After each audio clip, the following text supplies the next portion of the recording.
Contactamos hasta la zona norte con Neto Rojas. Él se encuentra con el obispo Ángel Garachana. Neto, muy buenos días. Este es un informe especial. Buenos días, Jorge Bonilla. Buenos días, Dora Carolina, televidentes de HCH, televisión digital a esta hora del mediodía.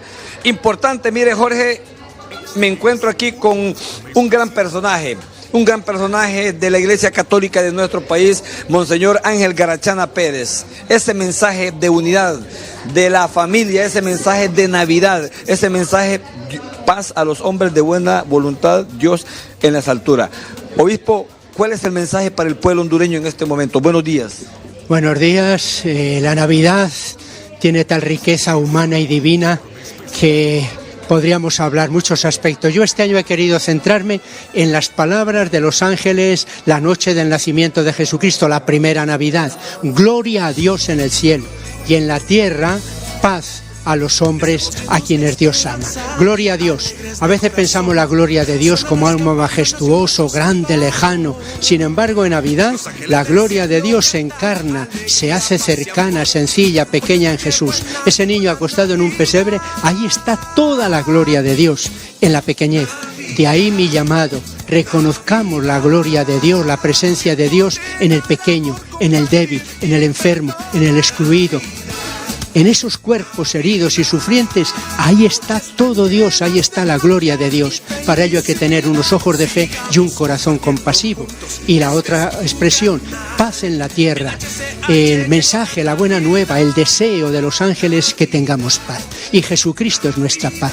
En la medida en que yo me acerco a contemplar a ese niño Jesús, en mi corazón renace la paz. Me comprometo a trabajar por la paz, porque la paz es ese conjunto de condiciones que hacen la vida de las personas digna, valiosa, desarrollada, en convivencia, en armonía, feliz. Un llamado urgente para que todos deseemos por la paz, oremos por la paz y trabajemos desde nuestra propia misión por la paz en los corazones, en las familias, en la sociedad hondureña. Obispo, he leído un párrafo de su mensaje en este momento. Dice, no puede haber paz en la tierra si no se combate la corrupción, hablando específicamente de nuestro país, si no se trata de bajar la inseguridad. Eso es lo que yo he captado en este mensaje, obispo.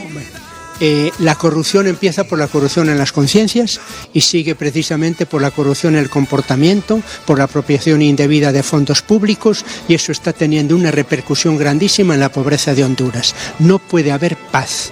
No puede haber paz mientras no sea erradicada la corrupción y vivamos en la verdad y en la transparencia. En la mentira no hay paz. Igualmente, no puede haber paz en una situación de violencia tan grande, con unas estadísticas altísimas de asesinatos, con una sociedad dividida, con falta de diálogo, sin reconciliación, con violencia, con agresividad, no hay paz. Trabajar entonces por la reconciliación, por el diálogo profundo, trabajar por erradicar la violencia yendo a sus causas, es estar trabajando y construyendo la paz. Erradicar la violencia, combatir la corrupción, pero también, ¿qué le dice a aquellos empresarios también que de alguna u otra forma también en algún momento también forman parte de la corrupción? Porque hablar de corrupción no solamente es de hablar del sector público, del funcionario, del político, sino también es hablar del otro sector. Bueno, la corrupción está en todos los sectores. Evidentemente que también en el ámbito empresarial se conocen casos de corrupción. Más aún, yo diría que hasta en los niveles más sencillos, como que la corrupción hubiera entrado casi como una costumbre. De ahí que hay que erradicar ese antivalor y desarrollar el valor de la veracidad y de la transparencia. La falta de empleo, la falta de trabajo, la falta de desarrollo, está ahí en la raíz de la falta de paz. Hay un documento de los papas que dice el desarrollo de los pueblos es el nuevo nombre de la paz. En la medida en que haya inversión, en la medida en que haya puestos de trabajo, en la medida en que los jóvenes pues tengan educación y trabajo, estamos creando las condiciones favorables para una sociedad que sabe vivir en la paz. Obispo, antes de una pregunta en Tegucigalpa, yo sé que es extemporánea la pregunta, pero vale la pena hacérsela. lo que está pasando? ¿Qué opina que ahora el sistema penitenciario está ya en manos de las Fuerzas Armadas de Honduras? ¿Cuál es su opinión? ¿Podrán los militares erradicar todo el crimen organizado en los diferentes centros penales, en todo el sistema penitenciario de Honduras? ¿Qué opina? Mi respuesta es que no. Los militares tienen una función, el ejército tiene una finalidad. La finalidad del ejército no es llevar los centros penales. Por tanto, el que estén ahora tomando los centros penales es una medida provisional, en orden a un control en los centros penales.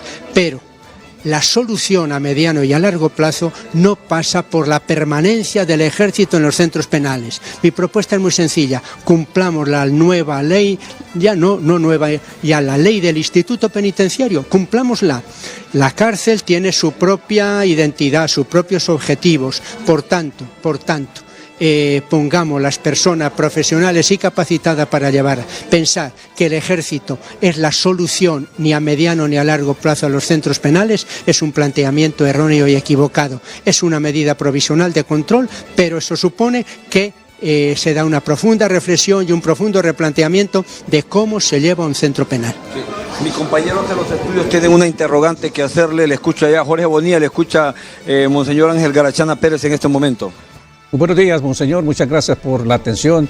Monseñor, sobre la pintura que realizaron sobre el templo católico, aquí la iglesia Los Dolores, donde han marcado en el frontispicio de ese templo banderas del grupo LGTB, se afirma por parte de algunas personas. ¿Cuál es su opinión al respecto? Bueno, mi opinión es que es un gesto más de esta cultura de la falta de diálogo, de la falta de respeto, de esta cultura donde está primando las relaciones de agresividad. No podemos seguir así, hay que trabajar una cultura del respeto, del diálogo entre las diversas opiniones. Yo puedo tener una antropología, una manera de valorar, de sentir a estas personas. Quizá hay puntos en los que no estamos de acuerdo, pero eso no significa que ellos van a ir directamente a atacar, a ofender a la iglesia, haciendo una pintada en una iglesia. Es un gesto más de esto que estoy denunciando, una cultura de la agresividad. Muchísimas gracias, muchas gracias. Neto, acotaciones finales si las tiene Neto, gracias. Muchísimas gracias a San Pedro Sula.